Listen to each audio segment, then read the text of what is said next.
This is Fat2Fierce. Welcome to the Confidence Chronicles. I'm your host, Amy English. Join me on this empowering adventure towards a healthier relationship with food, body, and self, one delicious bite at a time.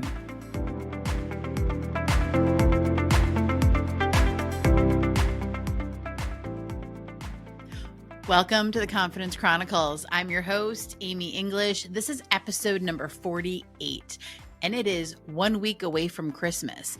If you celebrate Christmas, I wish you and yours a very Merry Christmas. I wish you a happy holiday season, whatever you celebrate. And so we know Christmas is next week, which means in 2 weeks from now, it's New Year's. And so I thought, let's talk about this because I'm going to just kind of share from my own history here and see if you relate to this. In the past, I would always, like if you remember back several episodes, I talked about how Halloween used to trigger this kind of like 3-month shit show, for lack of a better word, of eating, right? It started with Halloween. It would be Halloween, Thanksgiving, leading into the holidays, end of the year, and I would just be out of control with food. I would be eating all the things, right? And I kind of saw, October, November, and December as kind of like this pass, if you will, where I would just eat anything and everything and not worry about it. And why bother? Why bother trying to be good or be healthy or start anything new? Because I was just going to lose control over the holidays anyway. So we'll wait and start over in the new year, right? The good old New Year's resolution. All right. And I think I was stuck in this trap for a really long time. And what would happen, there's a lot of baggage that goes along with this way of thinking, right? Because first of all, there's the whole giving up on myself during, from Halloween basically until the end of the year, right? Where I was just like, whatever, didn't matter. And then there's this idea that like I'm going to be able to just switch everything off in the new year and start fresh. And also the other bit of baggage that goes along with this is the shame that would be there, maybe just under the surface or maybe on the surface, maybe very apparent, but the shame that I had failed, right? I had failed yet again, another year where I didn't achieve my goal, another year where I didn't lose the weight that I wanted to lose, another year where I was still, eating and emotional eating and binge eating and still had this issue with food, okay, all this stuff. And so then it was like a light switch. I was going to be able to turn it all off and start fresh on January 2nd, because never January 1st, right? Because back in the day, I'd always be hungover on January 1st. That's a whole other story. Because yes, alcohol was a big part of my life too. I don't drink anymore. I drink a couple times a year, if that. Anyway, it's very interesting. I'm going to go on a little bit of a tangent here. But when I changed my relationship with food, that also changed my relationship with alcohol, because the primary focus, the primary goal in changing my relationship with food was to feel better in my body. That is my focus, to feel my best.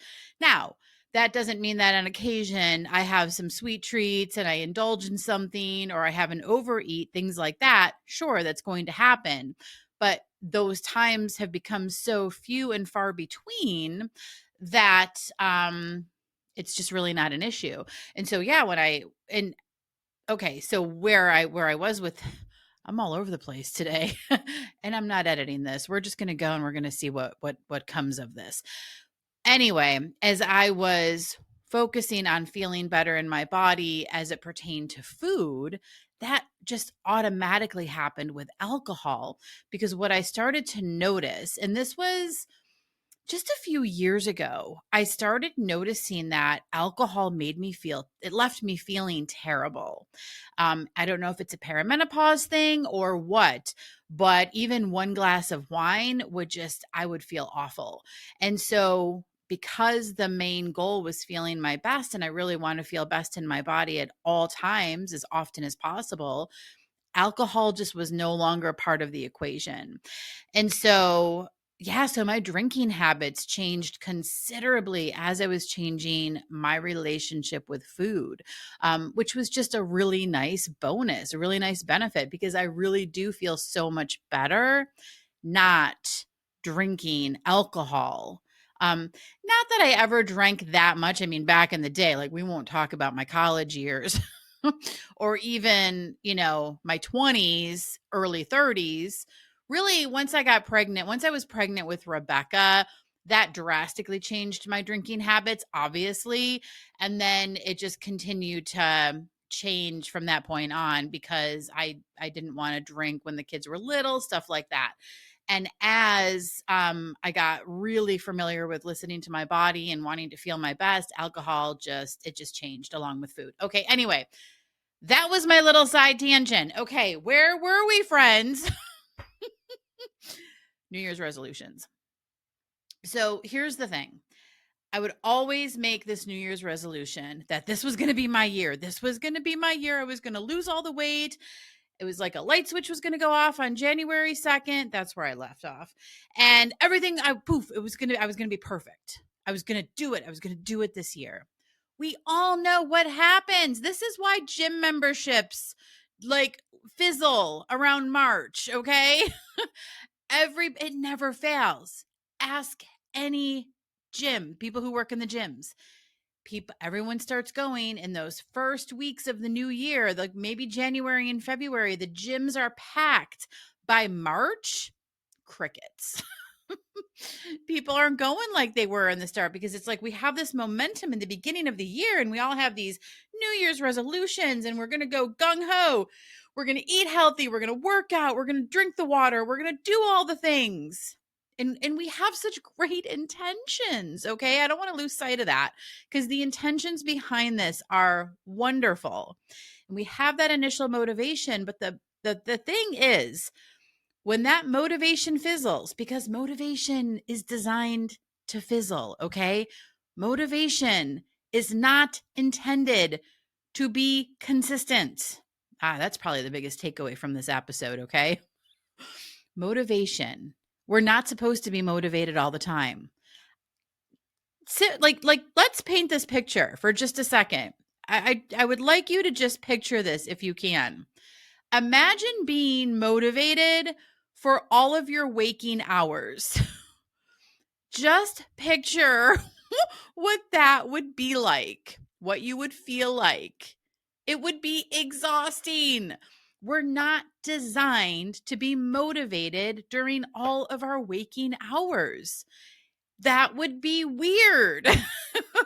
And so, of course, motivation is going to be fleeting. It is literally how it is designed. It is the meaning of the word. Motivation is not something that is like this consistent thing that we always have. Okay. So it makes sense that we're really motivated in the beginning of the year, but it's almost like we don't know what to do once that motivation fizzles. What then? And so a lot of times we revert back to the old habits because we have no way of knowing what to do. It's like the motivation's gone, just back to my routines. And so where I'd like to go with this episode today, we'll see if we get there, is what do you do? What can you rely on instead of always relying on motivation? And what are some options instead of relying on this New Year's resolution, right? What can we do instead of the New Year's resolution? And I'm going to be brutally honest with you right now. I don't make a New Year's resolution. I don't pick a word of the year. I don't do any of that. All right. And listen, to each their own. If you do it and you enjoy it and it feels good, then by all means, keep doing what works. All right. For me, it is about maintaining a level of consistency where I am committed to myself, to how I feel, to how I treat myself, to how I talk to myself, right? That doesn't just stop and start depending on what point of the year we're at, okay? What point of the calendar year we're at. This is something that I am working on consistently. Now, do I have goals? absolutely there are things I work on throughout the year for sure. But I don't look to this time to basically give up on myself and eat anything and everything in sight and completely disregard the way that my body feels, like, because that's not self-love. And I don't like go gung ho in this, New Year's resolution. Okay, this is what I'm going to focus on and put all my energy into that only to fizzle out. So, why don't I share what I do instead? And maybe it will be helpful, or at least something to then maybe see what you'd like to do instead if the whole New Year's resolution thing is just not working for you anymore. And you realize that and you recognize that. And it's like you just kind of having this, it's almost like Groundhog Day, right? Remember that movie where it's like the same thing repeats over and over and over again? For me, that's how the whole New Year's resolution thing was feeling, right? It's like every year was the same resolution. Gotta lose this weight, gotta lose this weight. This year I'm gonna do it. This is gonna be my year. And it was just like every year it was like over and over again, not working for me until I figured out a better way to go about this. Okay. And so at the end of the day, the thing that has worked most for me, the thing that has been the biggest game changer in my ability to work with myself and to remain consistent with my goals is, number one, to stop focusing on the number entirely. Okay. Yes, I get it that number is important. I understand completely. People want to lose weight. This is why we have, I don't even know how many people taking all the GLP-1 medications, going through surgeries, taking other forms of medications, all the things, right? This is why the diet industry is a multi-billion-dollar industry, and why I can't even imagine how much money that industry generates in the first months of the new year. It's got to be wild. But this is why, because folks want to lose weight. So I recognize that that is absolutely important. But here's the thing. When we are so focused on that number, okay, what we tend to do, because listen, weight fluctuates. We know that for a fact. My weight fluctuated extremely over the last weekend. We had a gathering. There were lots of sweet treats. I indulged. I even woke up with a little bit of a sugar hangover yesterday, okay? Thing is, I don't let that become a problem. All right. It is what it is. It's the holidays. I know I'm going to overindulge. I accept that. It's fine. The key is that I pick myself back up and just continue moving on with my normal plan, my normal way of eating. The way I ate over the weekend when we had a gathering here with all kinds of holiday treats is not how I eat the majority of the time.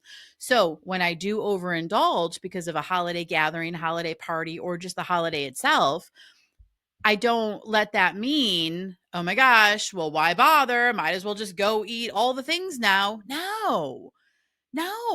I take it for what it is. I enjoy the day. I enjoy the food that I'm eating. And then the next day I get up and I keep moving on. When you can start to do that, just let the overindulgence be what it is, and then pick yourself back up and keep moving forward. That will change everything. Okay. So that's a big piece of this too. But a lot of how you begin to do that, okay? Here's where I'm going with this, is by focusing on the way that you talk to yourself, focusing on the way that you treat yourself. So again, we're going to get into this whole topic of the inner critic and the inner ally, right? Or like what I like to say is the inner asshole and the inner ally. And I get into this in great depth in the Fat2Fierce self-guided program.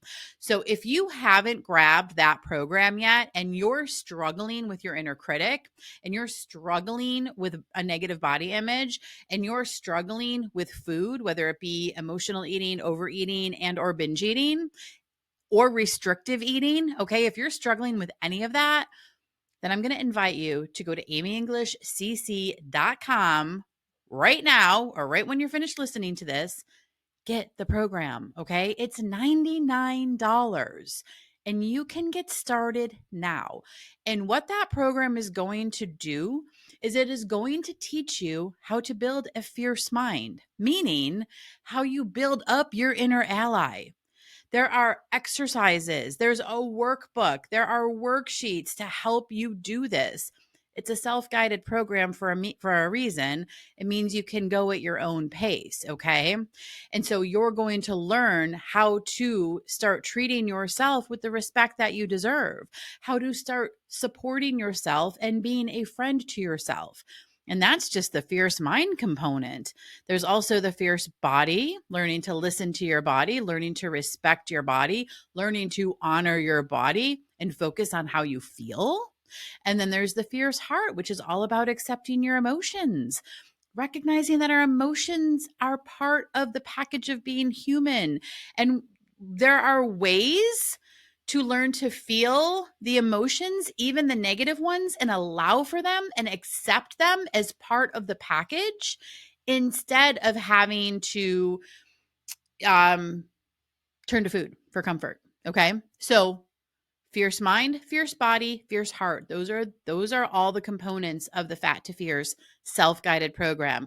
So seriously, if you're struggling, you don't have to, okay? You don't have to struggle on your own. Get the program. You can start it today. And if you have any questions, you can always email me, okay? There's that. And be sure to join the Fat2Fierce Facebook group to get additional support, guidance, and goodies there as well. Okay, enough about that. Back to the topic at hand. How do we build consistency? How do we become more consistent in our behaviors, in the patterns, the things we want to be doing for ourselves, as opposed to continuing the same routine of, okay, New Year's resolution, new year, let's go all in, and then have that fizzle only a couple of weeks or months into the new year, and then just kind of it goes back to, the same old, same old. It is about deciding to do something different. And sometimes, not all the time, but sometimes it is enough just to make the decision, the conscious choice that you have the ability to do. Make the decision that this year you're going to try something different. And perhaps it starts with the way that you talk to yourself. Perhaps you decide, instead of being so uber focused on what the scale is doing, okay, again, I get the scale is important, not saying it's not, but instead of relying so heavily on what the scale is doing, because your weight is going to fluctuate every single day. Told you I'm all over the place today, all right? Hang with me.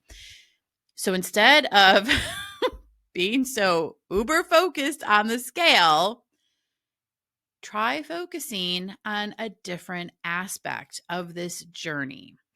Try focusing instead on the way you're talking to yourself, on the things you're saying. Write them down. Notice the thoughts you're repeating on a daily basis. I guarantee you probably have several. We all do. In coaching, we like to call those your top tunes. What are the top things you're saying to yourself every day? Are they helpful or are they harmful?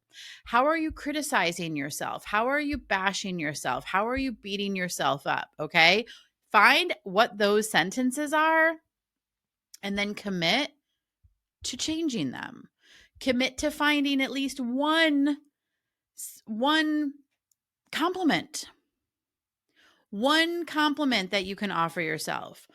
One bit of self-compassion, one thing you can say about yourself and think about yourself that feels neutral or that feels nice, okay? Start there. Let that be the focus for a little while. See what happens.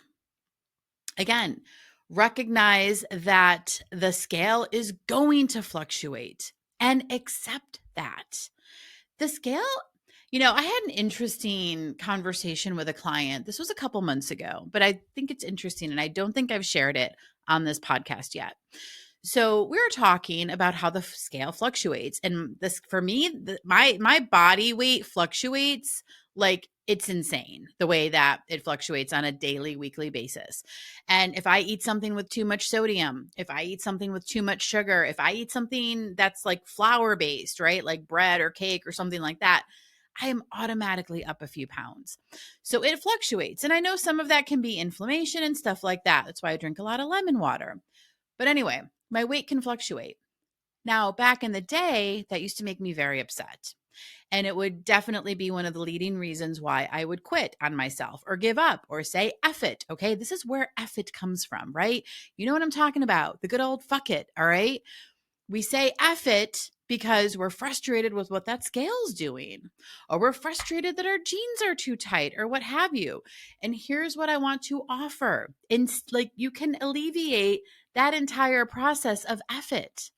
Instead of saying F it, get curious with yourself. All right. This can be a game changer.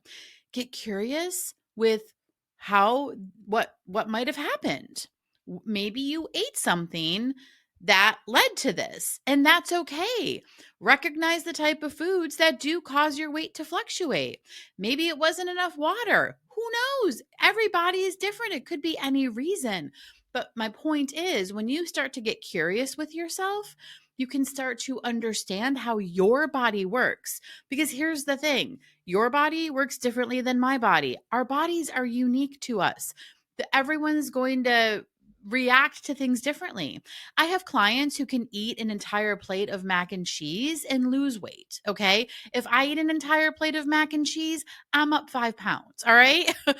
Everybody is different. And when you can start to get curious with yourself, recognize how drinks react in your body, it can be a huge game changer. And when you mix that with a little bit of self-compassion and self-love, oof.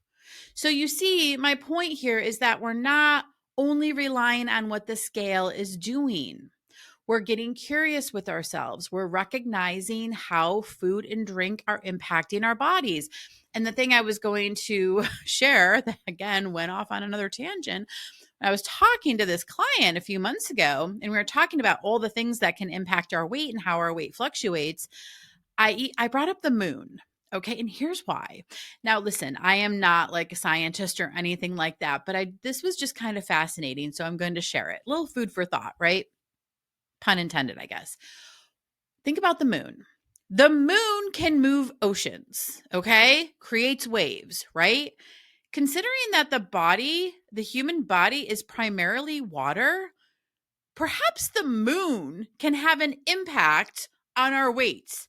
I mean, listen, I don't know this for a fact. It was just something that popped up during session with a client, and it just kind of caused us both to pause and be like, you know what? That's an interesting idea there, that had the moon, if the moon can impact the ocean, which is water, can it also impact our weights? So based on the moon cycle, I don't know, like it's just interesting. So it's just another reason to not get so mad about what the scale is doing. And instead of frustration, instead of anger, instead of beating yourself up, allow yourself to get curious. Could it be the moon? Could it be the pizza I ate last night? Okay. And here's the thing, as you begin to change your relationship with food, and as you get out of that lack mentality with food, let's use pizza for a second. Okay. For anyone out there who loves pizza. And when you've been in a restrictive diet mode for a long time, and you consider pizza to be bad, right? Pizza isn't good, it's bad. And you eat pizza, and then your weight fluctuates and it goes up the next day. Well, you know what's going to happen. Then you're going to be mad, and then you're going to feel like you can't eat pizza anymore, and in comes this restriction, okay? What I want to offer instead is that it is possible to allow for certain foods, because remember, food is not good or bad. We're talking about pleasure food and we're talking about power food, and there's room for everything. You just get to decide what you're going to have and when. Okay. And if pizza is something that like really impacts the scale, then what you can do is you can choose when you're going to have pizza. And you can accept the fact that it's going to impact the scale and it's not a problem. And you can also notice how it leaves you feeling and decide from there how often you want to have it. Okay. This is all about you taking your power back, getting curious with yourself, treating yourself better, and deciding what you want more. Okay. I hope this has been helpful. I hope you're having a great holiday season with you and your loved ones.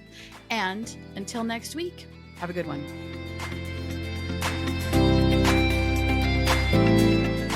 Are you ready to break free from stress eating and body shaming? It's time to get fierce. Fat2Fierce is a self-paced program that helps you build a new foundation of strength and balance without the toxic dieting mindset. This non-diet approach focuses on mindful eating, body acceptance, and lasting transformation. It's time to reclaim your power and find peace with food, your body, and yourself. Visit amyenglishcc.com to get started today.